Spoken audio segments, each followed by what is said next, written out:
এদিকে প্রচণ্ড গরম আর বৃষ্টি উপেক্ষা করে ব্রাহ্মণবাড়িয়া সদর, নবীনগর এবং বিজয়নগর উপজেলায় এখন চলছে শেষ মুহূর্তের নির্বাচনী প্রচারণা। এ বিষয়ে বিস্তারিত জানাতে ব্রাহ্মণবাড়িয়া থেকে পূর্বাঞ্চলীয় ব্যুরো প্রধান পীযূষকান্তি আচার্য জানাচ্ছেন।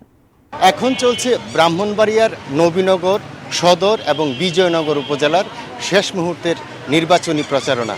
আজ সকাল থেকে কিন্তু প্রচণ্ড গরম ছিল। প্রচণ্ড গরম উপেক্ষা করে কিন্তু এখানে নির্বাচনী প্রচারণা কিন্তু প্রার্থীরা করেছে এবং এই দুপুরের পর থেকে কিন্তু গুড়ি গুড়ি বৃষ্টি হচ্ছে। এই বৃষ্টি উপেক্ষা করেই কিন্তু এখানে নির্বাচনী প্রচারণা চলছে।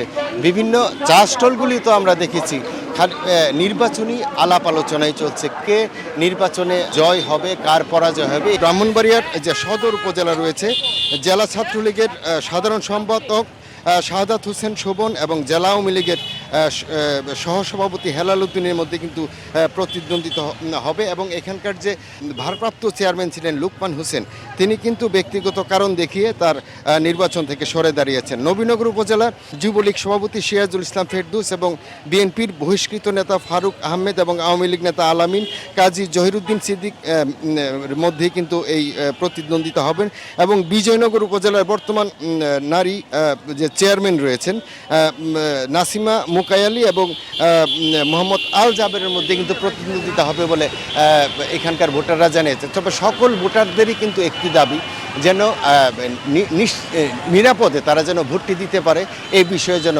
প্রশাসন ব্যবস্থা নেয়। তো এই ছিল আমার কাছে ব্রাহ্মণবাড়িয়া থেকে ভোটের সর্বশেষ খবর।